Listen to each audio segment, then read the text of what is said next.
तो hello everyone, welcome to my Crystal Brain PCM channel. तो इस वीडियो में जो है एक फिजिक्स का प्रॉब्लम करने वाले हैं। ठीक है, जो बोर्ड पे लिखा हुआ है आप पढ़े और उसे ट्राई भी कर सकते हैं। क्वेश्चन क्या है इसको हम पढ़ते हैं, समझिए। क्वेश्चन है कि ए projectile is fired from the horizontal ground with a speed v and projection angle theta. किसी पार्टिकल को या किसी भी ऑब्जेक्ट को एक हॉरिजॉन्टल ग्राउंड से जो है एक पार्टिकल को ऊपर की तरफ फेंका जाता है थीटा एंगल पर विथ अ स्पीड v। ठीक है, acceleration due to gravity is g, और मानना है कि एक्सेलरेशन ड्यू टू ग्रेविटी जो है वहां पे कितना है, g है। अच्छी बात है। The range of projectile is d। ठीक है, तो प्रोजेक्टाइल का रेंज कितना है, जब फेंकते हैं तो मान के चलते हैं कितना है, d है। अच्छी बात है। If the highest point in its trajectory, the particle enters in different region where the effective acceleration due to gravity is g dash equal to g by 0.81। मतलब जैसे ही वो हाईएस्ट पॉइंट पे, जैसे किसी ऑब्जेक्ट को मैं ऐसे फेंक दिए ऐसे, तो ये पार्टिकल गया गया गया गया गया ऊपर, सबसे हाईएस्ट पॉइंट ए वाला है। उसके बाद ये पार्टिकल कहाँ गया, नीचे गिरेगा। तो इस पॉइंट के बाद जो है वो दूसरा रीजन में एंटर करता है। यहां से यहां तक जो एक्सेलरेशन है वो जी लेना है, और जैसे ही पार्टिकल हाईएस्ट पॉइंट से दूर जाता है तब एक्सेलरेशन जो है वो कितना हो गया, जी से कम हो गया। कितना हो गया, जी बाई 0.81। ठीक है, then new range is found to be कितना हुआ, D dash equal to alpha by beta into D. तो नया रेंज जब देखा गया तो देखा गया अल्फा बाई बीटा इंटू कितना आया, डी हुआ। Then find the value of beta minus alpha. ठीक है, तो जिसे ट्राई करना है कर सकते हैं, हम सॉल्व करते हैं। आराम से समझिएगा।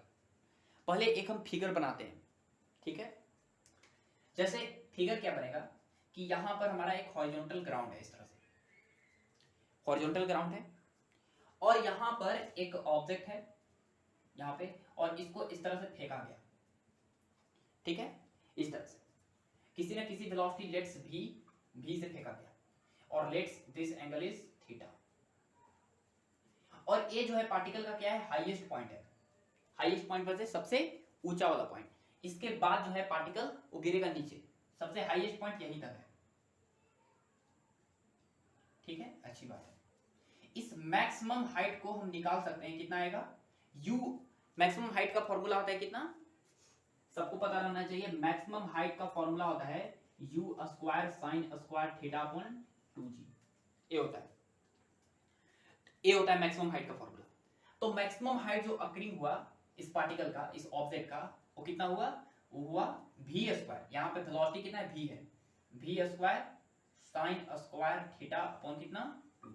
पार्टिकल सबसे मैक्सिमम यहाँ तक पहुंचा। और जब पार्टिकल यहां से देखिए, यहाँ पे ये पार्टिकल मान लीजिए O पे शुरुआत पोजीशन है, और A जो है हाईएस्ट पॉइंट है। तो जब पार्टिकल O से A तक गया तो इच केस में जो है, हर एक केस में एक्सेलरेशन ड्यू टू ग्रेविटी किधर था, एक्सेलरेशन ड्यू टू ग्रेविटी हर एक केस में जो था वो किधर था, नीचे की तरफ था। एक्सेलरेशन ड्यू टू ग्रेविटी नीचे की तरफ था। एक्सेलरेशन ड्यू टू ग्रेविटी नीचे की जब रहेगा तो इसका वेलोसिटी जो है y एक्सिस वाला लगातार क्या होगा, घटेगा। और घटते घटते घटते घटते घटते घटते घटते यहाँ पर कितना हो गया, वेलोसिटी 0 हो गया y एक्सिस में। अब क्या हुआ कि अब पार्टिकल जो है वो A से किधर आना चाहता है, लेकिन A के बाद जो है दूसरा रीजन जो है, एक इफेक्टिव रीजन, नया रीजन जो है बन गया। जब पार्टिकल जो है वो हाईएस्ट पॉइंट पे जब पहुंचा तो इंटर्स इन डिफरेंट रीजन, उसके बाद वो पार्टिकल डिफरेंट रीजन में पहुंचने लगा। मतलब इधर जो है कोई और रीजन है, और एक ऐसा रीजन है जहां पे एक्सेलरेशन g नहीं है, एक्सेलरेशन नीचे की तरफ है, g dash equal to g by 0.81। ठीक है, अच्छी बात है। तो ध्यान से देखिए कि पार्टिकल जो है अगर दूसरा रीजन में नहीं प्रवेश करता तो पार्टिकल जो है कुछ इस तरह से गिरता। ठीक है, अगर यही सब जगह जी जाता तो पार्टिकल का पाथ कुछ इस तरह से होता। तो इसको रेंज बोल रहे हैं कितना, डी। रेंज कितना बोल रहे हैं, डी बोल रहे हैं। ठीक है, कब, जब ये दूसरा रीजन नहीं होता तो पार्टिकल जो है उसका रेंज कितना आता, डी आता। लेकिन हुआ क्या कि ये पार्टिकल जो है वो किसी दूसरा रेंज पे इंटर कर गया। तो मान लीजिए कि जब दूसरा रेंज पे इंटर किया पार्टिकल, तब क्या हुआ ये बता रहे हैं, ध्यान से सुनिएगा। इसको इतना दूर तक जो है क्वेश्चन को हम इरेज कर रहे हैं। ठीक है ना, यहां से जब दूसरा रीजन में प्रवेश किया पार्टिकल, तो मान लीजिए कि उसका रेंज ए ना होके कुछ और रेंज हो गया। ए पार्टिकल जो है यहां ऐसे गिरा, ऐसे, ठीक है। ये दूर क्यों बनाया है, थोड़ा सा दूर क्यों बनाया है? तो दूर इसलिए बनाया है, अभी पता चल जाएगा। इसको हम इरेज कर रहे हैं, ठीक ना। दूर क्यों बनाया, यहां के बाद जो पार्टिकल है वो ऐसे क्यों बनाया, ये वाला पार्ट क्यों बनाया, इस सबके मन में सवाल आ रहा होगा, तो समझिए। इसलिए ये वाला पार्ट बनाया है, इसलिए क्योंकि जब पार्टिकल जो है वो इस रीजन में जब इंटर किया, तो नीचे की तरफ जो लगने वाला ग्रेविटेशनल फोर्स था कम हो गया। देखिए G/0.81 हो गया। अगर नीचे की तरफ ग्रेविटेशनल पुल कम हो गया तो ये पार्टिकल थोड़ा सा क्या होगा, इधर से गिरेगा। अगर ज्यादा पुल और हो जाएगा, G से भी ज्यादा बढ़ जाता तो पार्टिकल पहले ही गिर जाता। G पे पार्टिकल ऐसे गिर रहा था, G से और ज्यादा हो जाता, 2G हो जाता तो पार्टिकल इधर ही गिर जाता। लेकिन G से कम हो गया तो पार्टिकल रिलैक्सली जो है आराम से इस तरह से गिरेगा, कम फोर्स रहेगा तो आराम से दूर जाके गिरेगा, ठीक है, समझ गया ना। तो इस केस में जो रेंज मिला हमको, इस केस में जो रेंज मिला, ठीक है ना, वो कितना मिला, इस केस में जो रेंज मिला d डैश, वो मिला alpha by beta into T. तो इस केस में जो रेंज मिला हमको वो कितना मिला, यहां से यहां तक, वो मिला कितना, alpha by beta into D मिला, ठीक है, ये मिला। तो बताना है हमको कि बीटा माइनस अल्फा का वैल्यू कितना होगा, ठीक है, अच्छी बात है, ध्यान से समझिएगा। यहां पे ध्यान से, तो यहां पे कितना है, रेंज पता चल गया। अब देखिए यहां से कि जब पार्टिकल को ऐसे v वेलोसिटी से फेंके थे, जब v वेलोसिटी से फेंके तो v का एक कंपोनेंट होगा कितना, v का cos थीटा, और v का इसके परपेंडिकुलर डायरेक्शन में कंपोनेंट होगा v का sin थीटा। एक बात बताइए कि ये जो v का एक कंपोनेंट है v का cos थीटा, वो हॉरिजॉन्टल डायरेक्शन में यहां तक वेलोसिटी क्या रहेगा, same v cos theta. Horizontal direction में किसी प्रकार का वेलोसिटी में चेंज नहीं होगा, हर जगह v cos थीटा ये सबको पता है। तो हाईएस्ट पॉइंट पे जो ऊपर वाला पॉइंट होगा उसकी वेलोसिटी जो है वो कितनी होगी, आगे की तरफ v cos थीटा, कितना होगा, v cos थीटा। अच्छा, और यहां पे अच्छा रेंज जो है टोटल दिया था, सॉरी टोटल रेंज जो है कितना दिया था, alpha by beta into D, D dash equal to alpha by beta into D. तो ध्यान से देखिए कि पार्टिकल को यहां से यहां तक गिरना है। यहां पे दो तो प्रोजेक्टाइल हो गया, एक प्रोजेक्टाइल हो गया कि यहां से इंक्लाइन जो है डाउन से अप, डाउन से अप का मतलब अर्थ ग्राउंड से लेके ऊपर तक, और यहां से हो गया कि अपर से लेके ग्राउंड तक। तो यहां से यहां तक प्रोजेक्टाइल दूसरा है और यहां से यहां तक प्रोजेक्टाइल दूसरा है। तो ध्यान से देखिए यहां पर कि क्या हम डी डैश को क्या लिख सकते हैं, डी डैश को लिख सकते हैं। ध्यान से देखिए, ए वाला जो हाफ होगा ये कितना होगा, हाफ d/2, और यहां से यहां तक के डिस्टेंस को x मान लीजिए। तो बताइए कि हम d डैश को लिख सकते हैं कितना, d/2 plus x, d/2 plus x, इतना लिख सकते हैं। ए वाला d/2 यहां से यहां तक का डिस्टेंस प्लस यहां से यहां तक का डिस्टेंस x। लेकिन बात है x नहीं पता, ए वाला हमको x नहीं पता, हम निकाल लेंगे x। कैसे निकालेंगे समझिए, एक प्रोजेक्टाइल यहां से कंसीडर करना है जो h हाइट ऊपर है, और इसको यहां पे गिरना है इस तरह से, इस तरह से हमको ये x निकालना है, कितना होगा।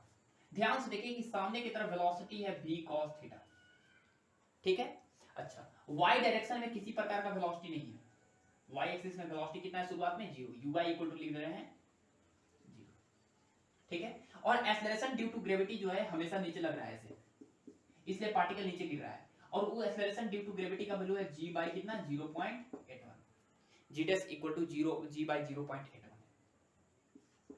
अच्छी बात है। तो ध्यान से देखिए कि इस पार्टिकल को यहां से यहां तक गिरने में कितना समय लगेगा, पार्टिकल को यहां से यहां तक गिरने में कितना समय लगेगा, तो बताते हैं, ध्यान से सुनिएगा। यहां से यहां तक जो गिरने में समय लगेगा, वो पार्टिकल को यहां से यहां तक आने में समय लगेगा, समझ रहे हैं ना। पार्टिकल को यहां से यहां तक गिरने में जो समय लगेगा वो पार्टिकल को यहां से यहां तक आने में लगेगा समय में सेम होगा। तो बताइए कि हम x को लिख सकते हैं, ये जो डिस्टेंस कवर करेगा कितना से, स्पीड से v cos थीटा से इनटू टाइम, टाइम कितना लगेगा हमको नहीं पता, हमको नहीं पता। तो पार्टिकल को देख लेते हैं कि यहां से यहां तक गिरने में कितना समय लग रहा है, समझ गया ना। पार्टिकल को यहां से यहां तक गिरने में कितना समय लग रहा है ये देख लेते हैं। तो यहां से यहां तक गिरने में पार्टिकल को कितना समय लगेगा, तो देखिए यहां पर h मैक्स दिया हुआ है, डिस्प्लेसमेंट दिया हुआ है y एक्सिस के अलोंग, हमको टाइम फाइंड करना है और वेलोसिटी शुरुआत में 0 दिया है। तो बहुत आसान है, कौन सा फॉर्मूला लगाएंगे हम, टाइम इक्वल टू होता है under root, time equal to formula होता है under root 2h upon g, time equal to कितना होता है फॉर्मूला 2h अपॉन g। तो टाइम इक्वल टू हो जाएगा under root 2h, 2 into h, ये h हम निकाल चुके हैं कितना, v square sine square theta upon 2g। सबको पता रहना चाहिए v square sine square theta upon 2g होता है, लेकिन g नहीं है, g की जगह पे कुछ और है, g डैश है और उसका वैल्यू है g बाई 0.81। तो टाइम कितना लगेगा ये निकाल लिए, इसको इरेज कर रहे हैं, ध्यान से सुनिएगा। टाइम कितना लगेगा, तो इसको यहां से यहां तक गिरने में टाइम लगेगा t इज इक्वल टू, देखिए ध्यान से 2 से 2 कैंसिल हो जाएगा, 0.81 है तो पॉइंट हटेगा तो 100 ऊपर चल जाएगा, 100 ऊपर बाई कितना, सॉरी 100 नहीं जाएगा, 0.81 ऊपर चल जाएगा into v square sine square theta upon g का रूट। तो यहां से टाइम का वैल्यू पता चल जाएगा, 0.81 को लिखेंगे 81 बाई 100, 81 का रूट होगा 9, 100 का रूट होगा 10 और v स्क्वायर का होगा v, साइन स्क्वायर थीटा का होगा साइन थीटा अपॉन कितना g। समझ गए ना, मतलब इस पार्टिकल को, इस ऑब्जेक्ट को यहां से यहां तक गिरने में जो समय लगेगा वो कितना लगेगा, 9 by 10 into v sine theta upon g, और इस पार्टिकल को यहां से यहां तक गिरने में जो समय लगेगा वही एग्जैक्टली सेम होगा। तो बताइए कि x equal to speed into यहां से यहां तक गिरने में कितना समय लगा t।